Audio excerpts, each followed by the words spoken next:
I'm going to be hiking Windy Canyon and possibly Windy Peak, depending on how much energy I have and how steep it is and stuff going up in there. It's right behind me. Me going down this road until it turns into a path, in which case I'll be going into the canyon. I was thinking, I used to think hiking was all about getting to the top, and the top is great, right? We love the views at the top, but more I hike, the more I realize it's the journey as well. And so I've learned to appreciate kind of going into the canyons and finding water and animals. And like I said, this was the first place I saw a bighorn sheep, which was inside Windy Canyon. Pretty cool seeing them. It's kind of surreal. It's a lot different than just seeing one at a zoo or something. So I don't know, it's probably a good mile before I get into the canyon, and then from there maybe another few miles to the top of Windy Peak. So we'll see how far I get. I know for a fact I'm at least going to go into the canyon, and we'll go from there.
So there is actually a trail going into Windy Canyon, which is nice. I'll be taking that trail into the mouth of the canyon, which basically I'm about to go into. I'm trying to stay out of the wind so you can hear me. But yeah, I'm glad there's a trail so far. We'll see where it goes from there.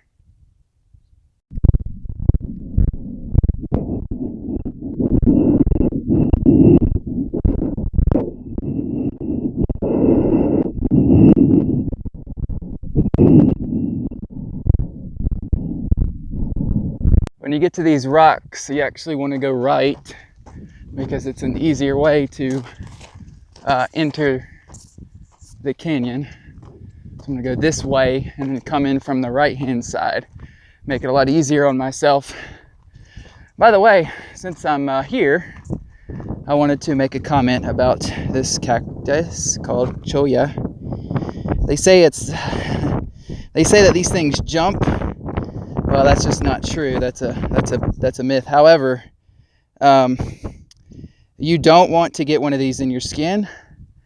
It is really, really hard to get out. Something about the way it's made, once it gets in, can pull really hard on it, and it's just it stays in there. You almost need a pair of tweezers. So if you're going to go hiking out in the desert, do not bump into one of these, because like I said, it's really hard to get out. So the trail actually kind of descends into this wash. Sometimes there's water down here depending on the time of year. So basically I'm going to go up over this wash and stay to the right basically and go into the canyon.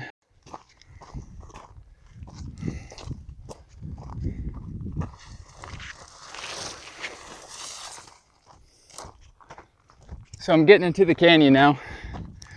And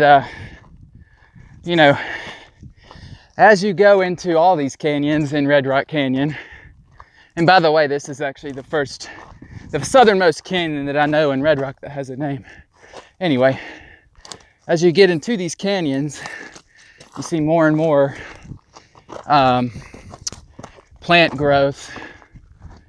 And that's because all the water, what little water this place gets that comes off these rocks, where does it go, right? It goes down into the middle part of the canyon, into this wash.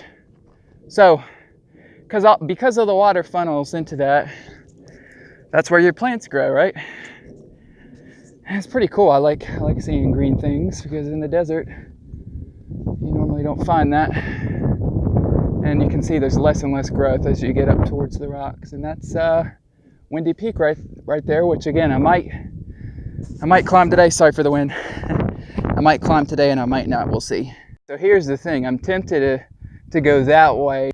However, I can see some cairns in the distance there, and generally, not always, but generally, people that have done this before know the best route up. So, I'm going to be wise here and take that route.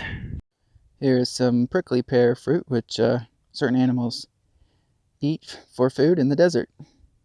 Okay, so here's the thing. Right after I followed that cairn route, it got really steep.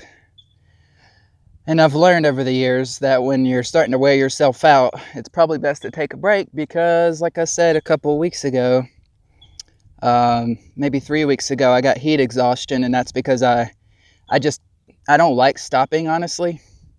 I like to just keep going. Whenever I hit a hill, whether I'm hiking or on a bike or whatever, for some reason I just like to just go straight up it. But anyway, I'm stopping and resting on the side of this steep bank. Could have swore I just seen an animal, but anyway, I wanted to talk about a few things here. Let's see, about when you're hiking, like best practices and whatnot. So first of all, get a sports drink, especially in the desert, because you will lose your electrolytes, and that's why I got heat exhaustion. I had a lot of water with me, but I wasn't smart enough to do that, right? So from now on, I'll be bringing electrolytes, and then lots of water. Today I brought 1.5 gallons, okay? I would say 2 gallons is best, which is 4 liters. That is a bighorn sheep. Wow, I actually see one on the side of the bank over there. It's a long ways from me, but I can see him. So yeah, there must be a bunch in this canyon. Okay, anyway, yeah, so bring plenty of water and bring electrolytes. Here's something else I just had 2 tablespoons of. Any kind of nut butter, because they're so high in calories. There's lots of fats, which is sustained energy. Me personally, I don't eat a lot of carbohydrates. I do bring some. I've got a bar in my backpack.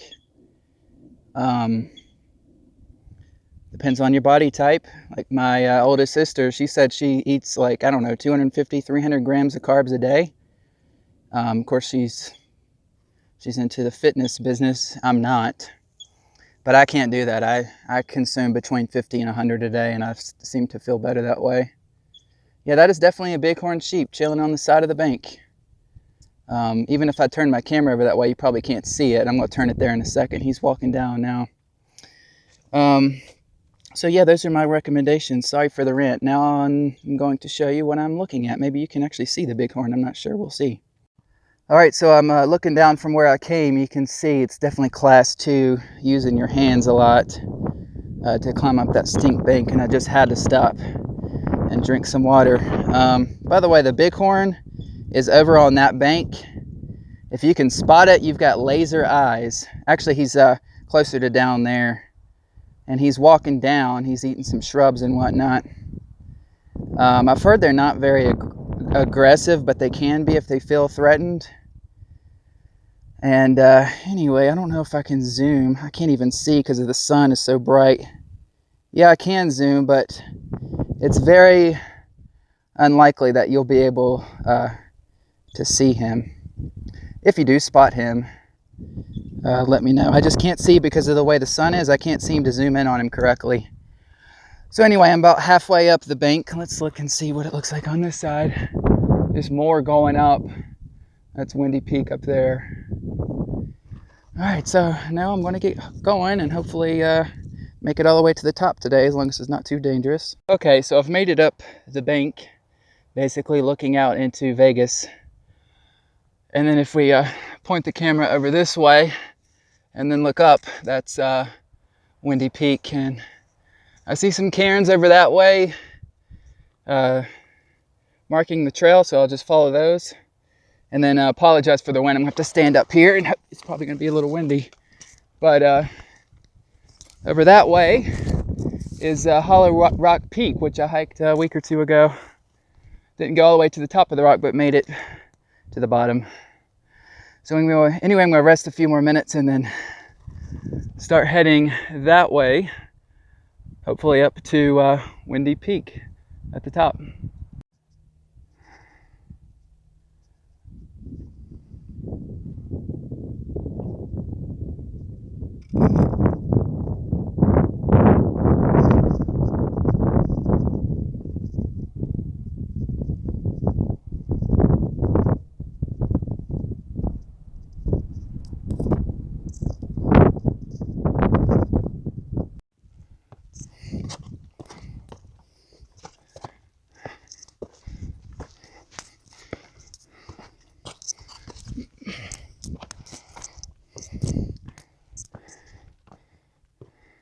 Another recommendation I would make while hiking in the desert is anytime you can find some shade like this, give yourself a break from the sun. It seems to rejuvenate you.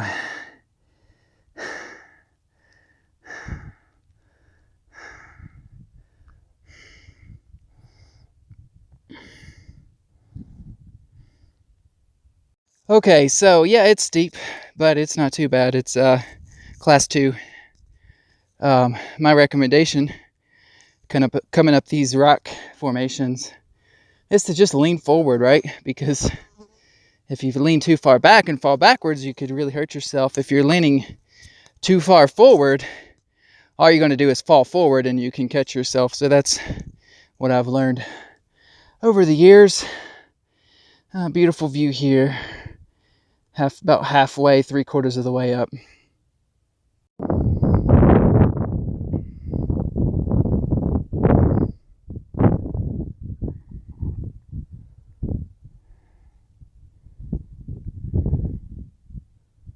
Okay, so I just found this underneath some rocks, this animal skull, and I'm a little bit embarrassed to say I don't know exactly what this is. I have some guesses, but I'm not really sure. So if you know what animal this is, let me know.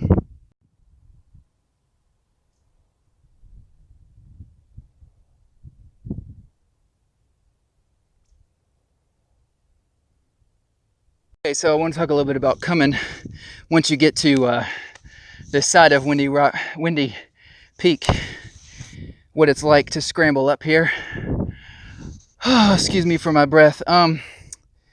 It's definitely class 2.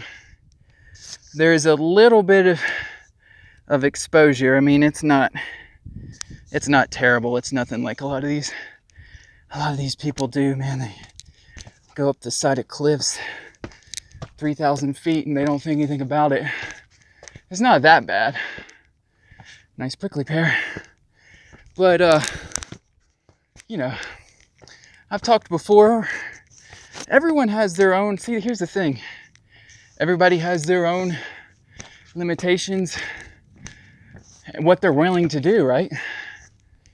And you just have to respect that at the end of the day. If you go hiking with somebody and they don't feel comfortable doing something, I say, especially if it's dangerous, then just respect that and don't force them to do something they're not comfortable with, because I say it all the time. At the end of the day, there's a lot of things that just aren't worth risking your life over, in my opinion. And for me, I'm not going to put myself in a situation where Most of the time, at least. If I fall, I'm dead. So that's just me. Here we have a beautiful view right here. And I think I'm pretty close to the top. We'll see you there. Okay, so when you're getting close to the top, it's actually pretty much smooth sailing. Just class 1 mostly, walking all the way up to the top. So we're almost there. Okay, finally made it to Windy Peak. As you can see, beautiful view. Center right there. That's the Las Vegas Strip and area. And yeah, just I'll check in a minute to see what the stats were for this hike. Give you a better idea of what you're gonna get yourself into if you decide to do this hike. So we'll do that, and that'll be it. Thank you, Lord, for a beautiful day and a wonderful hike. I'm really grateful for opportunities like this, and really enjoyed myself. So what are the stats on this hike? Well, it was 3 miles up. Started at 2,900 feet. Oh, wait a minute. 3,900. Started at 3,900 feet. Ended at 6,200. So that's 2,300 feet elevation gain. Took me 3 hours. So I don't know how long it's going to take me to get down, and I might go around another way. I feel great. Those electrolytes really help. Again, I can't emphasize that enough. Water isn't enough out here in the desert. I've learned that. You need something else. However you want to get those, but I would highly recommend it. Anyway, that's it for this video, and we'll talk to you later.